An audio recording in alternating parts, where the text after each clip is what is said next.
तो दोस्तों आज मैं एक्सप्लेन करने वाला हूँ एक तमिल सुपरनैचुरल हॉरर मूवी को जिसका नाम है नाने बरुबेन। ये मूवी अभी हाल ही में रिलीज हुई है जिसके अंदर धनुष स्टार कास्ट के अंदर हैं और इसका ट्रांसलेशन होता है I will come my self. Movie मुझे यहाँ पर इंटरेस्टिंग लगी है, उम्मीद करता हूँ कि आपको भी जरूर पसंद आएगी। तो चलिए अब बिना किसी देरी के चलते हैं सीधा वीडियो की तरफ।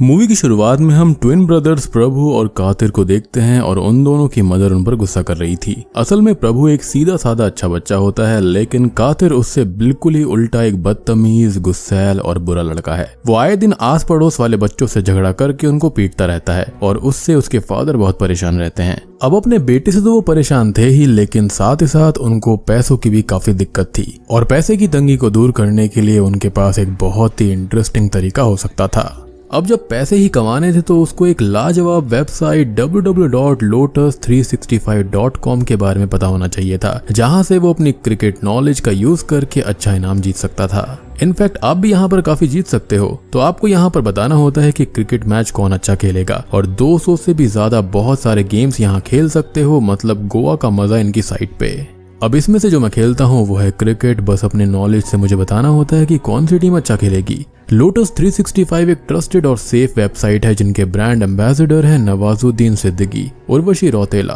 कृति खरबंदा और काजल अग्रवाल। और इनके इंस्टाग्राम @lotus365 वर्ल्ड पे फॉलो करो और देखो कितनी सेलिब्रिटी इनका प्रमोशन करते हैं, तो आप हैरान हो जाओगे। इस ऐप की सबसे अच्छी चीज यह है कि आपका विड्रॉल यहाँ पर 20 मिनट के अंदर होता है, चाहे दिन हो या फिर रात। और अभी अकाउंट ओपन करोगे तो आपको 365 का बोनस और पहले डिपॉजिट के ऊपर 5000 तक का बोनस मिलेगा। तो देरी किस बात की है, नीचे कमेंट बॉक्स में दिए हुए लिंक से अभी रजिस्टर करो www.lotus365.com पर। एक दिन वो किसी बच्चे को पीटता है, जिसके बाद उसके फादर गुस्से में उसे घर के पीछे बांध देते हैं और काफी देर बाद रात भी हो जाती है और वो उसको बिल्कुल भी नहीं खोलते। कादिर की मदर उनसे रिक्वेस्ट करती है कि वो उसको खोल दे, जिस पर वो ये कहते हैं कि वो ये करना नहीं चाहते और ये उनको पसंद नहीं है, लेकिन कादिर को मेंटल इश्यूज हैं और उसका असर कभी ना कभी प्रभु पर पड़ सकता है और उनको जल्दी ही कुछ करना होगा। कुछ ही देर के बाद में कादिर की मदर उसको खोलने जाती है तो वो अपनी जगह से गायब था और हम देखते हैं कि उसे जंगल में रहने वाला एक हंटर अपने साथ ले आया था और वो उसका शिकार करने वाला होता है। हंटर यहाँ पर कादिर से ये कहता है कि उसे कादिर से बिल्कुल उसकी जैसी वाइब्स आ रही हैं, यानी कि नेगेटिव और बहुत ही ग्रुसम वाली, और उसका मन नहीं कर रहा उसे मारने का, लेकिन वो एक शिकारी है और उसे मारने में उसे मजा भी आने वाला है। अब वो उसको फ्री करता है भागने के लिए और जैसे ही वो भागता है वो उसके पीछे एरो से उस पर अटैक करता है, लेकिन जंगल में छुपते छुपाते वो बच तो जाता है, लेकिन अब वो चालाकी से उसी हंटर को घायल कर देता है और अब वो उसके पास जाता है और उसे जान से मार डालता है। और मरते टाइम वो हंटर आखिरी लाइन यही बोलता है कि वो उससे भी ज्यादा खतरनाक बनेगा। अब अगले सीन में हम कातिर को पुलिस स्टेशन के अंदर देखते हैं। मीन्स अब वो मिल चुका था और थोड़ी बहुत काउंसलिंग के बाद उसके पेरेंट्स उसको ले जाते हैं। अब कहानी यहाँ से 20 साल आगे जाती है, जहाँ पर हम देखते हैं प्रभु को, जो कि अब मैरिड है, एक अच्छी जॉब है और एक अच्छी मैरिड लाइफ को जी रहा है। उसकी वाइफ का नाम भुवना होता है, जिनकी एक बेटी भी है जिसका नाम सत्या है।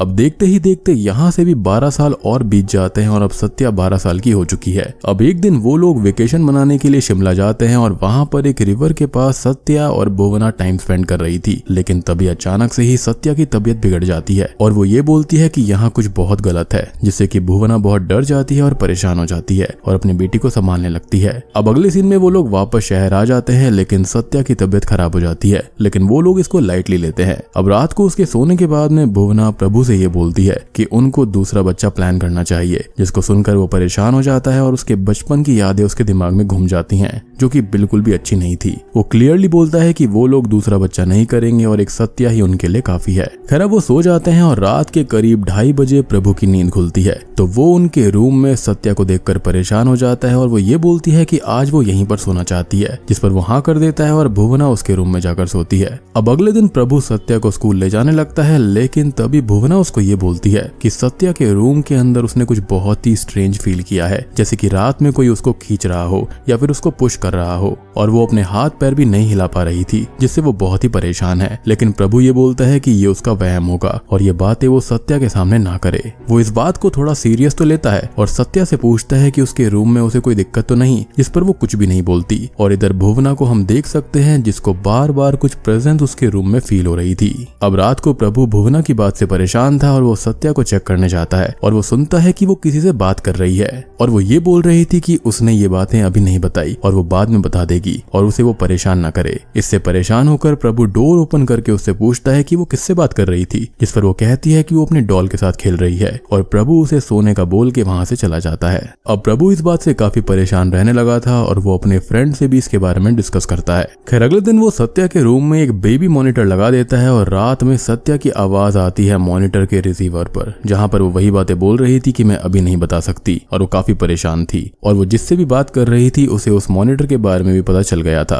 जिसे प्रभु ने छुपाया था, और वो सत्या से उसे बाहर फिकवा देता है, जिससे प्रभु और भुवना बहुत ज्यादा परेशान हो जाते हैं। साथ ही साथ एक सीन में प्रभु उसके फोन को भी चेक करता है जिसके अंदर पैरानॉर्मल एक्टिविटीज और चीजों के बारे में सर्च किया गया था, जिससे वो और परेशान होता है। अब अगले दिन स्कूल जाते टाइम प्रभु उससे पूछता है कि अगर वो परेशान है तो वो उससे बात कर सकती है, और अगर वो उससे नहीं तो वो उसकी मम्मी से, ग्रैंड पेरेंट्स से, किसी से भी बात कर सकती है। जिसके बाद में अचानक से ही वो बात करते करते रोने लगती है और ये कहती है कि उसे एक डॉक्टर से बात करनी है, और अब प्रभु उसको एक डॉक्टर के पास में ले जाता है। साइकियाट्रिस्ट उससे सवाल जवाब करते हैं, जहां पर वो ये बोलती है कि उसे कोई लड़का दिखाई देता है जिसका नाम सोनू है, और पहले उसे ये लगता था कि ये सब नॉर्मल है, लेकिन उसे बाद में ये रियलाइज हुआ है कि वो उसके अलावा किसी और को नहीं दिखाई देता, और वो उसको बार बार कुछ ना कुछ करने को बोलता रहता है और धमकी देता है कि वो उसके फादर को मार देगा, और अभी भी वो यहीं पर मौजूद है। और हम डॉक्टर के पीछे एक छोटे बच्चे की शैडो को देख पाते हैं जिसको प्रभु और डॉक्टर नहीं देख पा रहे थे। अब तक प्रभु बहुत परेशान हो जाता है और डॉक्टर उसको कंसोल करता है और सत्या के कुछ टेस्ट करवाता है। हालांकि वो टेस्ट बिल्कुल नॉर्मल आते हैं, मींस वो फिजिकली और मेंटली बिल्कुल ठीक है। अब रात को प्रभु उसे लेकर घर आता है और उसको सुलाने जाता है, जो कि काफी डरी हुई थी, और वो उसको संभालता है। अब वो खुद सोने जाता है और अपने बचपन के बारे में सोचने लगता है, जहां पर हम उसका एक फ्लैशबैक देखते हैं, जहां पर जब कातिर वापस आया था तो एक दिन उसने खेलने के बहाने से उसको एक बॉक्स में बंद कर दिया था, वो भी काफी घंटों तक, और दूसरी ओर उसने अपने फादर को भी स्टैब करके मार दिया था। अब बाद में उनकी माँ ने उन दोनों की कुंडली दिखाई थी, जिसे देखते ही गुरुजी ने ये बोला कि ये दोनों बच्चे एक साथ को एग्जिस्ट नहीं कर सकते, और इनकी नियति में ही ये लिखा हुआ है, यानी कि कोई ना कोई किसी एक के हाथों मारा जाएगा। और मदर ये सुनकर बहुत दुखी हो जाती है और एक बड़ा फैसला करती है, क्योंकि यहाँ पर कातिर मेंटली इल भी था, उसने अपने फादर को भी मारा था, और प्रभु तो बेचारा सीधा साधा बच्चा था। तो यहाँ पर वो कातिर को एक जगह छोड़कर हमेशा के लिए प्रभु को अपने साथ ले जाती है, और तब से प्रभु को नहीं पता कि कातिर का हुआ क्या था, वो कहाँ रहता था, या फिर जिंदा है भी या फिर नहीं। अब प्रभु की नींद खुल जाती है और वो सत्या को चेक करने जाता है, लेकिन वो अपने रूम में नहीं थी, और वो सभी जगह चेक करने लगता है, और मेन डोर उसे ओपन मिलता है जिसके साथ लिफ्ट भी ऑन थी, और वो रूफ टॉप पर जाता है तो वहाँ किनारे पर सत्या खड़ी हुई थी, जिसे वही सोनू परेशान कर रहा था,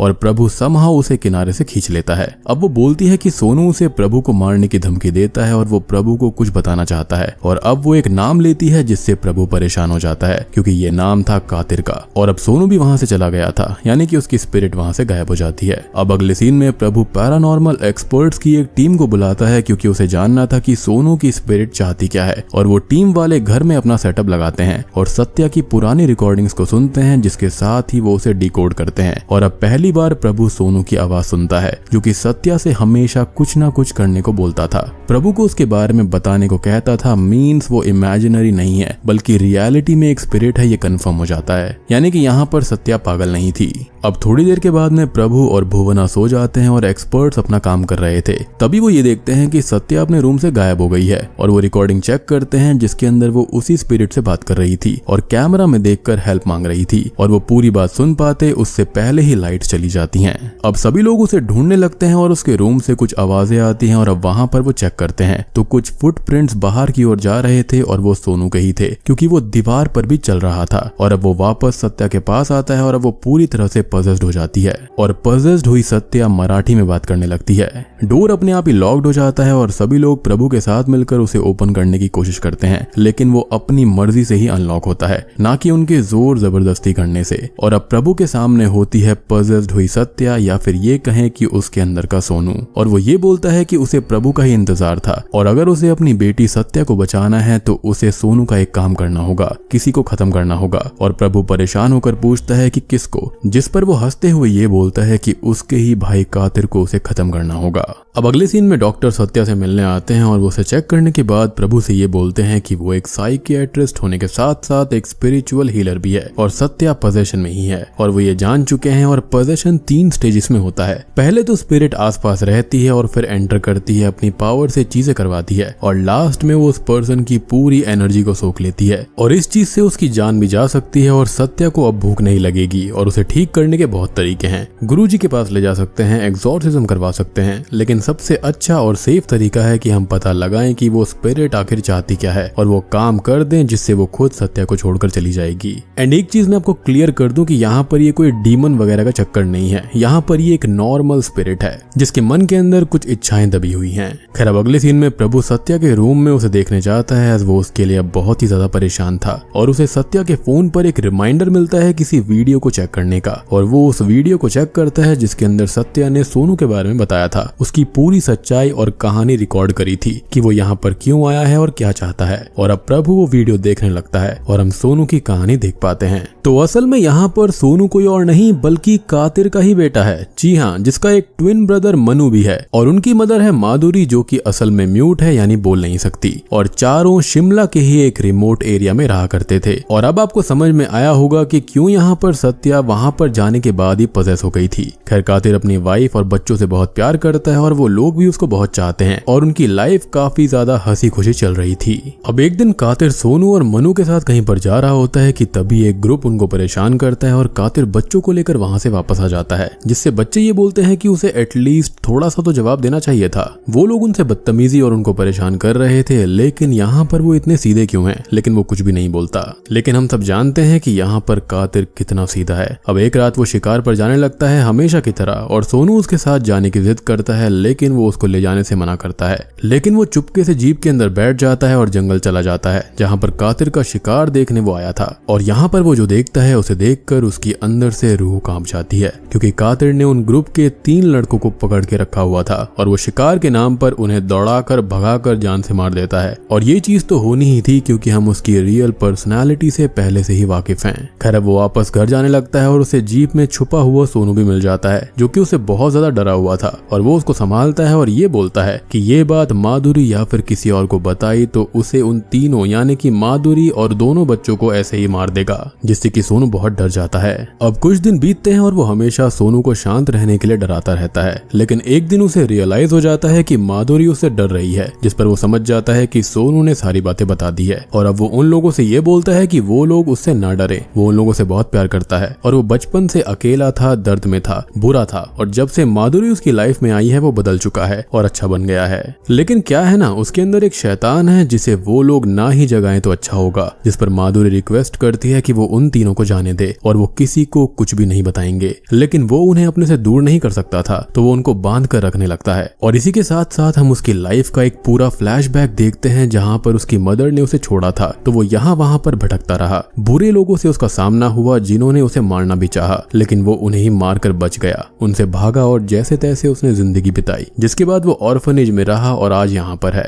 अब एक दिन वो मार्केट जाता है और शाम को घर आता है और माधुरी को खोलकर ड्रिंक्स बनाने का बोलता है और वो उसे ड्रिंक्स बनाकर देती है, जिसे पीते ही वो बेहोश हो जाता है क्योंकि इसके अंदर माधुरी ने स्लीपिंग पिल्स मिला दी थी। और अब वो अपने दोनों बच्चों को लेकर घर से भागती है। वो नदी किनारे पहुंचती है और यहाँ पर वो लोग बोट से जाने लगते हैं, लेकिन तभी कातिर होश में आ चुका था और वो बोट को पकड़कर वापस खींच लेता है और उन लोगों को बाहर निकालता है। और माधुरी उससे फिर से रिक्वेस्ट करती है कि वो उनको जाने दे और वो किसी को कुछ भी नहीं बताएंगे, लेकिन अब उसका गुस्सा 7वें आसमान को छू चुका था और वो उसे चोक करने लगता है, जिसे रोकने के लिए सोनू आगे बढ़ता है, लेकिन वो अपने बच्चे को ही धक्का दे देता है, जिससे माधुरी सोनू को बचाने में उसे हिट करती है और अब गुस्से में गलती से वो उसको ही स्टैब कर देता है, जिससे माधुरी अब नहीं रहती और पानी में गिर जाती है। अब यहाँ पर वो ये सब करना नहीं चाहता था, भले ही वो इविल हो, लेकिन वो अपने परिवार से बहुत प्यार करता था, जिसके बाद में वो दुखी होने लगता है। और उसका दुख तब डबल हो जाता है जब उसको पता चलता है कि उसका बेटा सोनू भी इस दुनिया में नहीं रहा, क्योंकि जब उसने उसको धक्का दिया था तो साइड में पड़ी हुई एक लकड़ी से वो टकरा गया था, जिससे कि वो लकड़ी उसको स्टैब हो गई और वो वहीं पर खत्म हो गया। अब कातिर के पास खाली अकेला मनु ही बचा था, जिसको वो प्यार से अपने साथ रहने की बात करता है। सोनू अब फाइनली प्रभु से ये बोलता है, यानी कि उसकी स्पिरिट उससे ये बोलती है कि वो अपने भाई को कातिर से बचाना चाहता है और उसी चक्कर में सत्या पजेस हो गई है और प्रभु प्लीज मनु को बचा ले, जिसके बाद वो सत्या को छोड़ देगा और देर होने पर उसकी जान जा सकती है। हालांकि वो ये काम करना नहीं चाहता है, यानी कि यहाँ पर सत्या का पोजीशन खाली उसकी मजबूरी है, यानी कि सोनू की स्पिरिट वहीं पर आसपास भटक रही थी जब वहां पर सत्या थी और इसलिए ही उसको वहां पर अजीब सा फील हुआ था।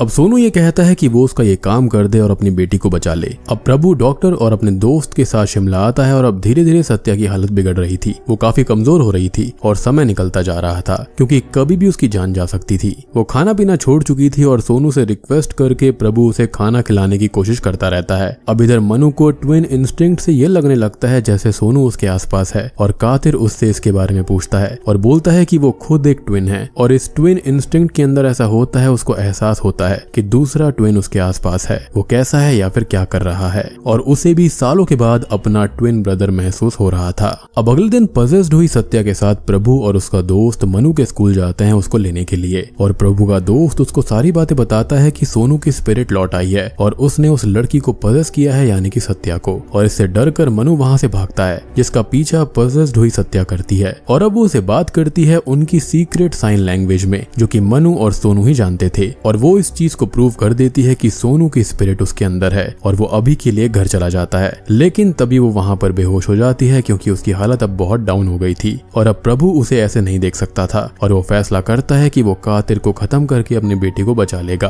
क्योंकि देखो अल्टीमेटली यहाँ पर कातिर एक ईविली था। वो कातिर को मारने जाता है लेकिन जंगल में उसको मनु मिलता है जो कि उसके साथ चलने के लिए रेडी था और अब वो उसे लेकर जाने लगता है, लेकिन तभी वहां पर कातिर आ जाता है और वो प्रभु को देखता है जिससे उसे कोई भी फर्क नहीं पड़ता और वो उससे बोलता है कि वो मनु को ले जाने आया है और उसे पता है कि उसने उसकी वाइफ, फादर और बेटे को मारा है, जिस पर कातिर को गुस्सा आ जाता है और वो उसको पीटने लगता है। अब एक तो वो पहले से ही ईविल था, ऊपर से स्ट्रॉन्ग भी था, लेकिन प्रभु यहाँ पर मासूम और सीधा साधा सा। तो पहले तो वो उसे बहुत पीटता है, लेकिन मौका मिलने पर प्रभु मनु को ही लेकर भागने लगता है और वो लोग क्लिफ पर आकर रुक जाते हैं। अब तभी कातिर वहां पर आता है और प्रभु को बहुत मारता है और बोलता है कि उसे उससे कभी मतलब था ही नहीं, उसके लिए उसके मन में ना तब फीलिंग्स थी और ना अब है, और अब वो उसे मारे उससे पहले ही प्रभु एक नाइफ से उसके पैर को स्टैब करता है जिसे वो अपने साथ लेकर आया था। कातिर यहाँ थोड़ा जख्मी होता है लेकिन अब वो उसे जान से मारने लगता है, लेकिन तभी पजेस्ड हुई सत्या वहां पर आ जाती है, यानी कि सोनू, और उस पर एरो शूट कर देती है जो कि एक उसको लग जाता है और दूसरे को वो रोक लेता है। वो समझ गया था कि ये बेटी प्रभु की है और वो उसको मारने जाता है, लेकिन प्रभु बीच में आकर उसे बचा लेता है, लेकिन वो एरो उसको लग जाती है और अपने फादर से डर कर मनु क्लिफ साइड भागने लगता है, जिसे कातिर रोकने जाता है, लेकिन वो उससे बहुत ज्यादा डर रहा था और वो दोनों क्लिफ पर थे और अब प्रभु सत्या से आखिरी बार लव यू बोलता है और भागते हुए कातिर के पास जाता है और उसे लेकर क्लिफ से नीचे जंप कर देता है, जिसके साथ ही सोनू की स्पिरिट भी सत्या की बॉडी को छोड़ देती है क्योंकि उसका टर्म इस धरती पर पूरा हो गया था। लेकिन यहाँ पर मुझे डाउट ये है कि यहाँ पर उसका मकसद पूरा नहीं हुआ है। मुझे ऐसा लगता है कि उसका टर्म यहाँ पर अर्थ पर कंप्लीट हो गया था। अब देखो ऐसा कहा जाता है और माना जाता है कि जो 13वीं होती है ना, उससे पहले तक जो स्पिरिट होती है वो यहीं पर रहती है, लेकिन अब यहाँ पर होता यह है कि प्रभु अभी मरा नहीं था और वो ऊपर आ जाता है, जिससे कि मनु और सत्या काफी खुश होते हैं, यानी कि मनु के अंकल बच गए थे और मनु ये पूछता है कि वो अपने ट्विन इंस्टिंक्ट से ऐसा फील करे कि वो जिंदा है या फिर नहीं, यानी कि उसके फादर जिंदा है या फिर नहीं है, और तभी वो अपनी आंखें बंद करता है और सडनली ओपन करता है, जिसके साथ ही स्क्रीन यहाँ पर ब्लैंक हो जाती है और बूम। इसी के साथ में ये मूवी यहीं पर खत्म हो जाती है। अब देखो बात करते हैं आखिरी सीन के बारे में। तो यहाँ पर दो थियोरीज हो सकती हैं। पहली तो ये कि कातिर मर चुका है लेकिन उसकी स्पिरिट ने यहाँ पर अपने भाई को ही पजेस कर लिया था, यानी कि प्रभु को। दूसरी थियोरी ये कहती है कि वो मरा नहीं है, लेकिन बस वो पहाड़ी से नीचे गिरकर वहां से जख्मी होकर भाग चुका है और अब वो नेक्स्ट टाइम बदला लेने के लिए अपने आप को रिकवर करेगा, क्योंकि देखो यहाँ पर उसको ट्विन इंस्टिंक्ट से इतना तो पता चल गया था कि वो शायद से जिंदा है या फिर वो पजेस हो चुका है। बाकी आप लोग मुझे बताना कि यहाँ पर प्रभु पजेस्ड हुआ है या फिर कातिर अभी भी जिंदा है। तो दोस्तों उम्मीद करता हूँ कि आपको ये मूवी पसंद आई होगी, वीडियो पसंद आई